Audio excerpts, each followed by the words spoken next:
Mga papsi, mayroon tayo ritong 4 na piraso ng chicken breast.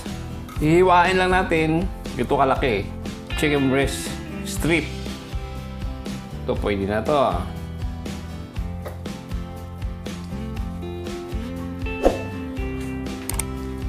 Lagay natin sa ating lagayan.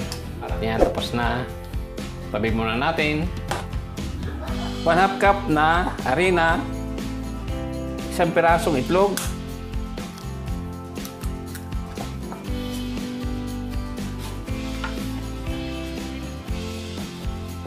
Pag kulang, dagdag lang tayo ng tubig. Paglagay ng tubig, dapat unti-unti lang. Para makuha na yung gusto nyong lapot. Alright mga papsi, tapos na yung ating wet butter. Tabi na natin to. 1/2 cup cornstarch.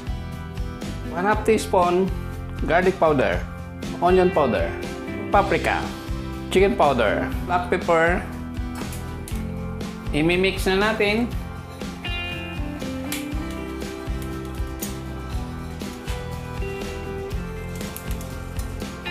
Alright, nahalo na natin yung ating seasoning flour.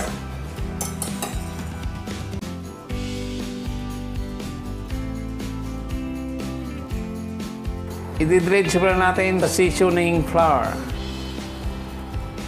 Pagka-coat natin sa seasoning flour, i-dredge natin sa ating beaten egg o yung ating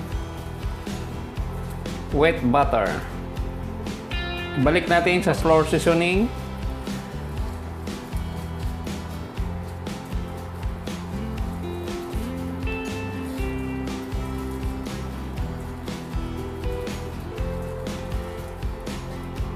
Piprito na natin.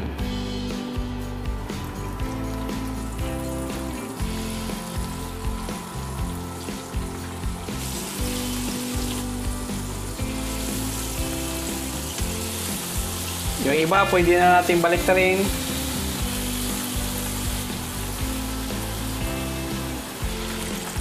Baliktarin pa natin mga papsi.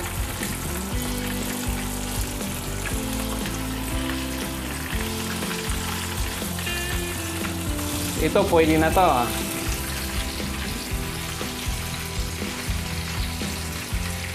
Yan, nag-brown na siya. Lagay na natin sa ating paper towel para tumulo yung mantika.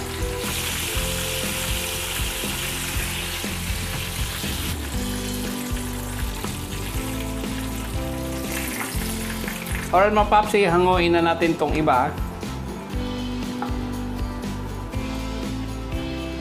Alright mga papsi, tabi muna natin dahil gagawa tayo ng Raising Cane sauce para sa ating crispy chicken finger.